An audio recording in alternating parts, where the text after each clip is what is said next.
bien. Et je parle. Je ne suis ni pour les bébés noirs. Parce que vous savez que j'ai été visité dans ma maison. J'ai été deuil sur la mort par ces gens-là. C'est Dieu qui m'a gardé. Je ne suis ni pour les bébés noirs, ni pour ce qui est en train d'être fait maintenant. Parce que la Bible me dit, Dieu ne veut pas que le méchant meure, mais il veut que le méchant se répande. Mais le méchant ne se répandira pas si l'Église ne se lève pas pour annoncer la bonne nouvelle. C'est à l'Église la mission. C'est à toi et moi la mission. C'est à nous la mission. Nous devons nous lever. À quel moment devons-nous le faire? C'est le temps convenable. Le temps est arrivé. L'Église a été établie sur les nations. Il n'y a pas une institution qui soit plus forte que l'Église. Il a dit c'est ça l'Église. Je vous ai donné les clés. Et ce que vous lierez sur la terre sera lié au ciel. Ce que vous délierez sur la terre sera délié au ciel. Le ciel dépend de la terre. Mais c'est parce que l'Église est là. L'Église a les clés. C'est pourquoi il avait dit ceci. Au temps de Salomon, il dit quand je fermerai le ciel, quand il n'y aura plus de pluie, quand il y aura la crise et autres, il dit si mon peuple, sur qui est invoqué mon nom, s'humilie et prie, si ce peuple s'est détourné du mal, reviens à moi. Il dit du roi des cieux, je guérirai ce pays. Le Congo est malade, mais il ne sera guéri que si les chrétiens du Congo se lèvent et proclament l'évangile.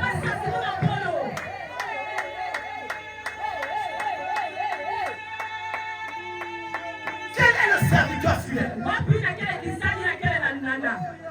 C'est celui-là que le maître viendra trouver au temps convenable, en train de travailler, en train de faire ce pourquoi il avait été envoyé. Quel est le rôle de l'Église? Pourquoi sommes-nous encore sur la terre? Écoutez-moi frère, Jésus est prêt à monter. Les apôtres et autres les disciples avec lui sont en train de lui poser la question. Quand est-ce que reviendras-tu? Seigneur, quand reviendras-tu? Quand viendras-tu établir ton royaume? Écoutez la réponse du Seigneur. Ce n'est pas à vous de connaître l'heure ou le jour. Ce n'est pas votre problème. Ça, c'est le problème du Père. Mais quant à vous, vous recevrez une puissance. Mais en grec original, on dit vous recevrez la puissance. Parce que ce n'est pas une, c'est la puissance. Ou encore vous recevrez dunamis. Et vous recevrez la puissance. Le Saint-Esprit survenant sur vous. Et vous serez mes témoins. Vous serez mes témoins à Jérusalem, dans la Judée, dans la Samarie, jusqu'au septième de la vie. C'était pour leur dire quoi? Avant que l'enlèvement ne se fasse, nous avons un travail à faire. Mais la Bible nous dit quoi? Dieu ne tarde pas à revenir. Le Seigneur ne tarde pas à venir. Mais il use de patience. Parce qu'il veut que les méchants se répandent. Il ne veut pas que les méchants meurent. Il veut que les hommes méchants se répandent. Que les prostituées se répandent. Que les homosexuels se répandent. Que les occultistes se répandent. Si vous voulez les envoyer en enfer. Non, Jésus a dit qu'il n'est pas venu pour condamner le monde. Il est venu pour que le monde soit sauvé par lui. C'est pourquoi il dit quiconque invoquera le nom du Seigneur, il sera sauvé. Et Paul, poussé par le Saint-Esprit, comment invoqueront-ils ton nom s'ils n'ont pas entendu parler de toi? Et comment entendront-ils parler de toi si la personne qui prêche? Mais comment quelqu'un prêchera-t-il s'il n'est pas envoyé? Mais ce matin, le Saint-Esprit est en train de nous dire à chacun, nous avons déjà été envoyés. Parce que Marc 16-15 dit quoi? Il dit allez par tout le monde, prêchez la bonne nouvelle à toute la création. Il dit celui qui croira, celle qui croira et qui sera baptisé sera sauvé. Le problème ce n'est pas Dieu, le problème c'est nous. Et c'est le même cri que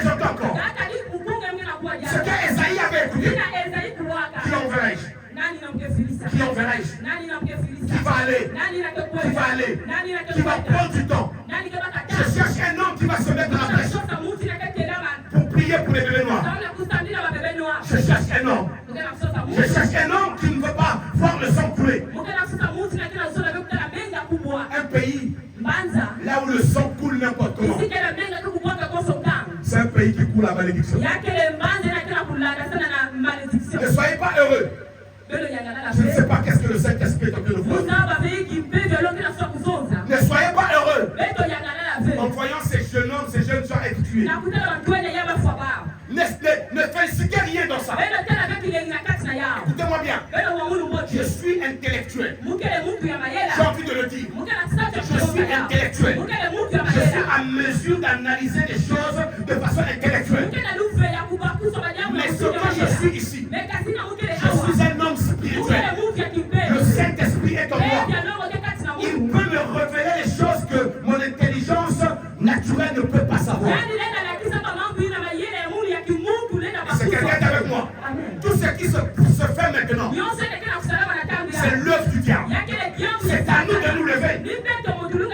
Quel est le serviteur fidèle? Le serviteur convenable. Le serviteur, je voulais dire, attaché à son maître. Mais c'est celui-là qui fait le travail au temps convenable. Il poursuit l'œuvre de son maître. Il poursuit l'œuvre de son maître. On a arrêté la femme adultère. On l'a amenée devant Jésus. Et tout le monde sait que la loi disait, quand on t'attrapait en flagrant délit d'adultère, tu devais être lapidé. Donc tu mourrais par lapidation. C'est biblique. C'est comme les gens vont dire aujourd'hui, mais dans la Bible, Dieu a tué les gens. Ok, c'est biblique. Mais n'oubliez pas en quel temps sommes-nous. Nous sommes au temps de la grâce. Nous sommes au temps de la faveur. La faveur imméritée. Dieu ne veut plus tuer les gens. Il veut gagner les âmes. Vous vous souvenez le jour que Moïse est allé récupérer le livre de la loi? Il y a eu 3000 morts au milieu du peuple. Parce que la loi vient pour frapper. La loi ne vient pas pour jouer. Mais le jour que l'église a commencé, le jour de la Pentecôte, il fallait que la grâce vienne compenser les morts qu'il y avait eu quand la loi était venue. Le même jour, la Bible dit, il y a eu également 3000 convertis. Au moment où la grâce vient arrêter la mort. Parce que la Bible dit, Christ est la fin de la mort. Il est la fin de la mort. Je vais dire à quelqu'un, le message que nous avons reçu, ce n'est pas un message de la condamnation. C'est un message de réconciliation. Nous voulons réconcilier les hommes avec Dieu. Et nous leur disons ceci. Répandez-vous.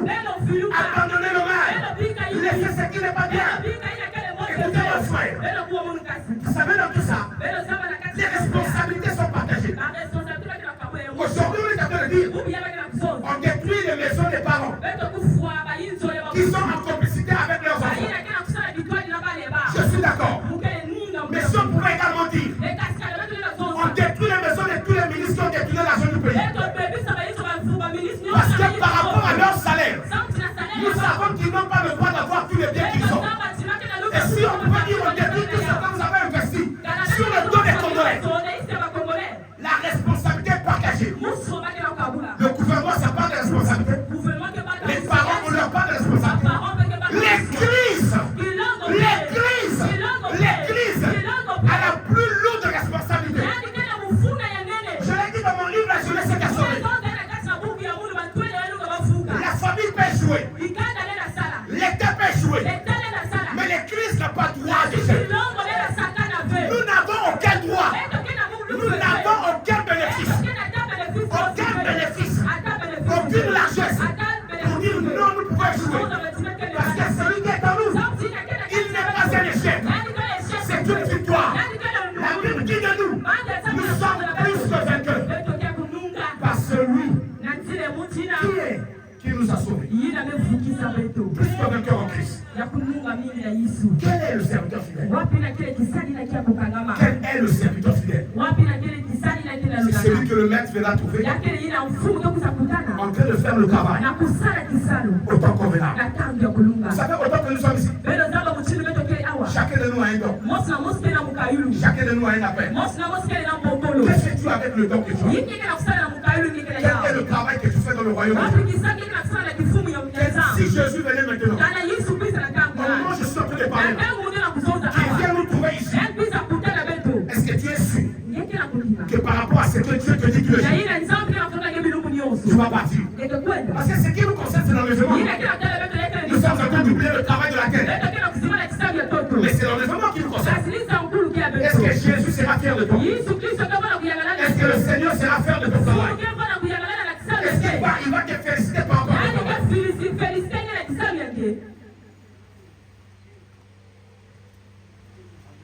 Tu es à quel niveau? À quel niveau es-tu? Dès que tu commences à travailler un peu, même à l'église, je veux déjà que tous les yeux soient sur toi. Je veux qu'on te félicite. Écoute, il y a quelqu'un qui sait féliciter. Alléluia. Même si les hommes ne te disent pas félicitations, il y a quelqu'un qui sait féliciter.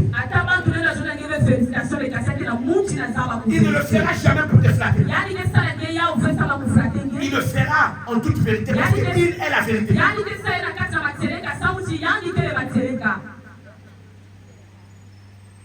Où es-tu? Que fais-tu? Maintenant même.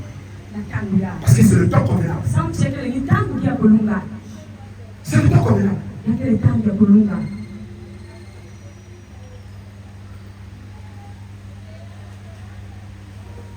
Au moment où certains sont en train de pleurer et de prier pour les âmes. Toi tu fais quoi?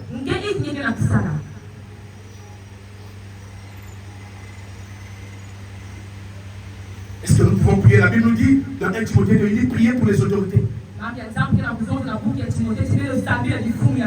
Est-ce que nous pouvons prier pour eux, pour elles, afin que la sagesse de Dieu les amène à prendre des bonnes décisions?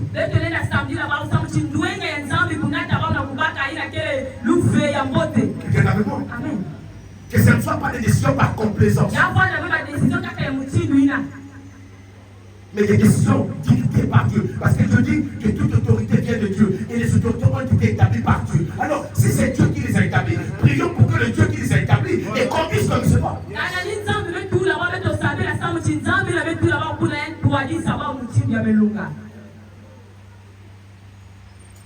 Et j'entends quelqu'un me dire ce qui est à César est à César, ce qui est à Dieu est à Dieu. Tu ne connais rien. L'autorité n'est pas de César, l'autorité est de Dieu. Donc comme c'est de Dieu, nous devons être concernés. C'est pourquoi il faut que les enfants de Dieu fassent aussi la politique. Il y a des ceux là qui ne sont pas appelés à être comme nous. Nous avons été mis à part. Rien que pour les sacerdoces. Mais il faut qu'il y ait des hommes qui fassent la politique. Des députés chrétiens qui vont voter les vraies lois, pas des lois de l'homosexualité, non. Des vraies lois. Des ministres chrétiens. Des vrais, pas des papotiques. Parce qu'un véritable chrétien ne peut pas être corrompu. La sémence que nous avons reçue, c'est une sémence incorruptible. Quelqu'un avec nous? La fidélité à Dieu. La constance. La persévérance. L'endurance. L'attachement. La fermeté.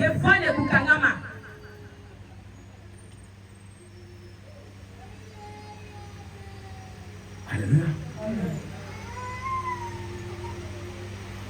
Vous savez, si vous lisez la Bible avec l'Esprit de Dieu et que tu regardes l'arche que Noé avait construite, toi-même tu vas réaliser que ce monsieur a été persévérant. Parce qu'on se moquait de lui. Mais il est resté ferme. Les hommes lui disaient, tu es malade. Mais il dit, moi je fais confiance en ce que j'ai écouté de Dieu. Il obéit à Dieu. Non, les animaux vont entrer dans la charque là. Il fallait attendre également, même la tortue. C'est pourquoi j'ai dit aux frères, vous n'êtes pas Dieu. Vous ne connaissez pas le cœur de Dieu. Parce que le cœur de Dieu est patient. Beaucoup de frères qui sont morts. Les Koulouna là. Si on pouvait prier encore, peut-être que leur conversion c'était le descend. Parce que Dieu est patient.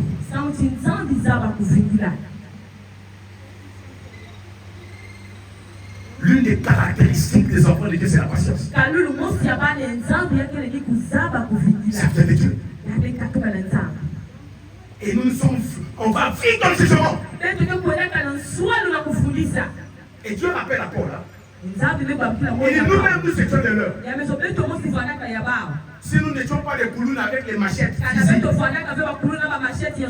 nous sommes des Koulouna spirituels.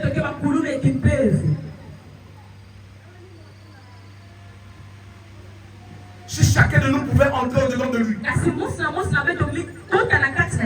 ceux qui les tuent, ceux qui les tuent, eux-mêmes ils savent. Qui sont-ils réellement? J'ai eu le sang glacé, l'homme de Dieu. Imagine-toi un seul instant que l'un de tes neveux ou autre, je ne le souhaite pas, ça ne va pas t'arriver. Mais que cela arrive. Et quand tu es conscient qu'il n'est pas dans ça. Et on est peut-être venu l'attraper avec les autres qui sont ses amis, mais inconsciemment en tant que jeunes, on les a pris, on les a battus. Toi, tu vas dire quoi? C'est pourquoi même quand les gens disent, non, les mamans, quelle est la maman qui voit les douleurs d'enfantement, qui va livrer son enfant?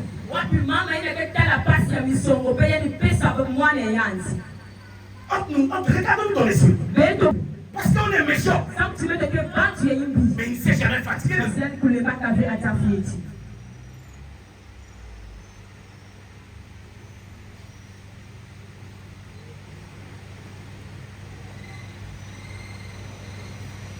Il y a des choses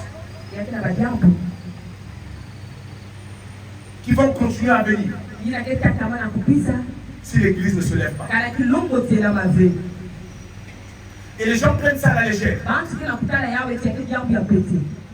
Et vous allez voir, si vous discutez avec les autres, ils disent non, vous savez, vous les jeunes. Non, ce n'est pas question de vous les jeunes. Il y a des choses comme vous constatez. Si tu ne peux pas parler directement au président de la République, mais tu as la porte ouverte pour aller parler à Dieu, il va lui parler. Les portes de la présidence de la République de Brazzaville nous sont fermées. Mais toutes les portes du royaume nous sont ouvertes. La porte est ouverte pour aller voir Dieu. On lui dit, Père, explique-moi un peu ce qui s'est passé.